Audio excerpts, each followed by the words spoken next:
ಮರುಚುನಾವಣೆ ನಡೀತಾ ಇದೆ ದಾವಣಗೆರೆ ದಕ್ಷಿಣದ.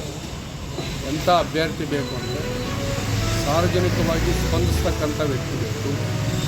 ಕೆರೆಗಳನ್ನು ನೀರು ತುಂಬಿಸ್ತಕ್ಕಂಥದ್ದು, ಕೆರೆ ಹೂಳು ತೆಗಿತಕ್ಕಂಥದ್ದು ಮಾಡಬೇಕು.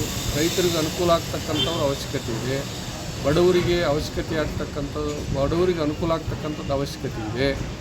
ಆಮೇಲೆ ಇಲ್ಲಿಗೆ ಇಂಡಸ್ಟ್ರಿಗಳು ಏನೇನು ಬೆಳೆಯನ್ನು ಬೆಳೀತಾರೆ, ಭತ್ತ ಬೆಳೆಯರಿ ಭತ್ತ ಪ್ರೊಸೆಸಿಂಗ್ ಇಂಡಸ್ಟ್ರಿ, ಮೆಕ್ಕೆಜೋಳ ಪ್ರೊಸೆಸಿಂಗ್ ಇಂಡಸ್ಟ್ರಿ, ಆಮೇಲೆ ತರಕಾರಿ ಏನು ಬೆಳೀತಾರೆ ಅವರಿಗೆ ಕೋಲ್ಡ್ ಸ್ಟೋರೇಜು, ಇಂಥವನ್ನ ಮಾಡಿಕೊಂಡು ಇಂಡಸ್ಟ್ರಿಗಳು ಹೆಚ್ಚಾಗಿ ಬರಬೇಕಾಗಿದೆ. ಆ ಥರದವರು ಗೆದ್ದು ಬರೋದು ಭಾಳ ಸೂಕ್ತ ಅಂತಕ್ಕಂಥದ್ದು ನಮ್ಮ ಅಭಿಪ್ರಾಯ ಇದೆ. ಶಾಮನೂರು ಶಿವಶಂಕರಪ್ಪರಿದ್ದಾಗ ಭಾಗಶಃ ಅಭಿವೃದ್ಧಿ ಆಗಿದ್ದಾರೆ. ನಗರನ ಅಭಿವೃದ್ಧಿ ಮಾಡಿದರು, ಗ್ರಾಮೀಣನ ಸ್ವಲ್ಪ ಮಾಡಲಿಲ್ಲ ಅವರು. ಯಾಕಂದ್ರೆ ಮತ ದಾವಣಗೆರೆಗೆ ಜಾಸ್ತಿ ಅದ ಅನ್ನೋದು ಅವರ ಅಭಿಪ್ರಾಯ ಇತ್ತು. ಆದ್ದರಿಂದ ಗ್ರಾಮೀಣಕ್ಕೆ ಅಷ್ಟು ಒತ್ತು ಕೊಡಲಿಲ್ಲ. ಎಲ್ಲೋ ಒಂದು ಕಡೆ ಒತ್ತು ಕೊಡ್ತಿದ್ರು, ಇಲ್ಲ ಅಂತಲ್ಲ.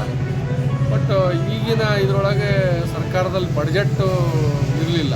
ಈ ಗೌರ್ಮೆಂಟ್ನಾಗ ಏನು 56,000 ಕೋಟಿ ಏನು ಉದ್ಯೋಗ ಖಾತ್ರಿಗೆ ಏನು ಕೊಡ್ತಿದ್ರು, ಹಂಗಾಗಿ ಅದು ಇರಲಿಲ್ಲ.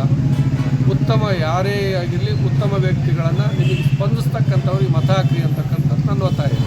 ಪ್ರದೀಪ್ ಈಶ್ವರ್ ಏನಾದರೂ ಈ ಚುನಾವಣೆ ಸಂಬಂಧ ಪ್ರಚಾರಕ್ಕೆ ಬಂದರೆ ಅವನನ್ನು ನಾವು ಒದ್ದು ಹೊರಗೆ ಹಾಕ್ತೀವಿ ದಾವಣಗೆರೆ ದಕ್ಷಿಣ ಕ್ಷೇತ್ರದಿಂದ ಅಂತ ಹೇಳ್ತಿದ್ದಾರೆ. ನಿನಗೆ ತಾಕತ್ತಿದ್ರು ಬಾ. ಪ್ರದೀಪ್ ಈಶ್ವರ್, ನಿನ್ನ ನ್ಯಾಲ್ಗೆನ ಏನಂತಾರೆ ಅದಕ್ಕೆ? ನಮ್ಮ ಹಳ್ಳಿ ಭಾಷೆನಲ್ಲಿ ಹೇಳ್ತಾರೆ ನ್ಯಾಲ್ಗೆನ ಏನಂತೇಳಿ. ಮನುಷ್ಯತ್ವ ಇದ್ದಾನೆ ನಿನಗೆ, ಸಾಂವಿಧಾನಿಕ ಹುದ್ದೆಯಲ್ಲಿದೆಯಲ್ಲ ನೀನೊಬ್ಬ ಜನಪ್ರತಿನಿಧಿ ಆಗಿದೆಯಲ್ಲ. ಏನೋ ಭಾಳ ಓದ್ಕೊಂಡ್ಬಿಟ್ಟಿದ್ದೀನಿ, ಭಾಳ ಶಾಲೆ ಕಾಲೇಜುಗಳಿಗೆ ಇದೇ ಮಾತಾಡೋದ? ನಿನ್ನ ತಂದೆ ತಾಯಿ ಇದೇನೆ ಕಲಿಸಿರೋದು ನಿನಗೆ? ಮಾನ ಮರ್ಯಾದೆ ಇದೆನಾ ನಿನಗೆ? ನಾಚಿಕೆ ಆಗಲ್ವ ನಿನಗೆ? ಆ ಹೆಣ್ಮಕ್ಳ ಬಗ್ಗೆ ಮಾತಾಡ್ತೀಯಲ್ಲ ನೀನು, ಅಲ್ಪಸಂಖ್ಯಾತರ ಹೆಣ್ಮಕ್ಳ ಬಗ್ಗೆ. ದಾವಣಗೆರೆ ದಕ್ಷಿಣ ಕ್ಷೇತ್ರದಲ್ಲಿ ಏನು ನಡೀತಾ ಇದೆ ಅಂತ ನೋಡ್ತಾ ಇದೀಯ ನೀನು? ನೋಡಿದೀಯಾ ನೀನು? ಯಾರ್ದೋ ಒಂದು ಮನ ಒಲೈಸಕ್ಕೆ, ಯಾರಿಗೋ ಒಳ್ಳೆನಾಗೋದಕ್ಕೆ ನೀನು ಇನ್ನೇನೋ ದೊಡ್ಡ ದೊಡ್ಡ ಆಸೆ ಕಂಡಿದ್ಯಾ ಅನ್ನೋ ಕಾಣುತ್ತೆ. ನಿನ್ನ ಕ್ಷೇತ್ರದಲ್ಲಿ ಅಲ್ಪಸಂಖ್ಯಾತರು ಇದ್ದಾರೆ, ಹಿಂದೂಗಳು ಇದ್ದಾರೆ. ಏನೇನು ಹೊಲೈಕೆ ರಾಜಕಾರಣ ಮಾಡ್ತಿದ್ಯಾ ನಿನ್ನ ಹೊಲಸು ನಾಲಿಗೆ ಏನಂತೇಳಿ ಜನರು ನೋಡ್ತಾ ಇದ್ದಾರೆ. ತಕ್ಕ ಪಾಠ ಕಲಿಸ್ತಾರೆ. ಇನ್ನೇನು ಭಾಳ ವರ್ಷ ಇಲ್ಲ, ಇನ್ನು 2 ವರ್ಷ ಇದೆ ಚುನಾವಣೆ. ಸ್ವಲ್ಪ ನಾಲ್ಗಿನ ಬಿಗಿಡಿದು ಮಾತನಾಡೋದು ಕಲಿ. ಏನು ತಿಳ್ಕೊಂಡಿದೀಯ ನೀನು? ಬಾನೇನು ದಾವಣಗೆರೆಗೆ ನೀನು ಗಂಡಸಾದ್ರೆ ಇಲ್ಲಿ ಅಲ್ಪಸಂಖ್ಯಾತರು ನಿನ್ನ ತಾಕತ್ತು ಏನಂತೇಳಿ ತೋರಿಸ್ಕೊಡ್ತಾರೆ ನಿನಗೆ. ಏನು ಜನ ಸುಮ್ಮನಿರ್ತಾರೆ ಅಂತೇಳಿ ಇಲ್ಲದೆಲ್ಲ ಗಾಂಚಲಿ ಮಾಡ್ತೀಯ ನೀನು? ಬಾ ನೀನು ನೋಡೋಣ ದಾವಣಗೆರೆಗೆ.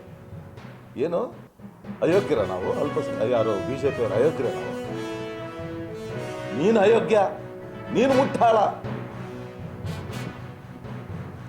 ಸಂವಿಧಾನಕ್ಕೆ ವಿದ್ಯೆಯಲ್ಲಿರ್ತಕ್ಕಂಥವನು ಪ್ರಗತಿಪರ ಚಿಂತನೆಯನ್ನು ಇಟ್ಕೊಂಡಿರ್ಬೇಕು.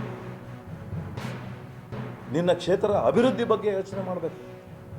ಅಲ್ಲಿ ಕ್ಷೇತ್ರದಲ್ಲಿ ಇರ್ತಕ್ಕಂಥ ಜನರನ್ನ ವಿಶ್ವಾಸಕ್ಕೆ ತಗೊಂಡು ಅವ್ರನ್ನ ಹಿಂದೆ ಇರ್ತಕ್ಕಂಥವ್ರು, ಕಷ್ಟದಲ್ಲಿ ಇರ್ತಕ್ಕಂಥವ್ರನ್ನ ಅವ್ರನ್ನ ಮೇಲ್ತರ ಅಂತ ಒಂದು ಕೆಲಸವನ್ನು ಮಾಡಬೇಕು. ಅದು ಬಿಟ್ಟು ಚಿಲ್ಲರ ಮಾತಾಡ್ತೀಯ ನೀನು. ನಿನಗೆ ಗೌರವ ಕೊಡ್ತಾ ಇದ್ದೆ ನಾನು, ಏನೋ ಭಾಳ ಜನಕ್ಕೆ ವಿದ್ಯೆ ಕೊಡಿಸ್ತೀಯ ನೀನು, ಭಾಳ ಬುದ್ಧಿವಂತ ಇದೆಯಾ ಅಂತ. ಏನು ಮಾತಾಡ್ತಿದ್ಯಾ ನೀನು? ಬಾ ನೀನು ನೋಡ್ತೀನಿ.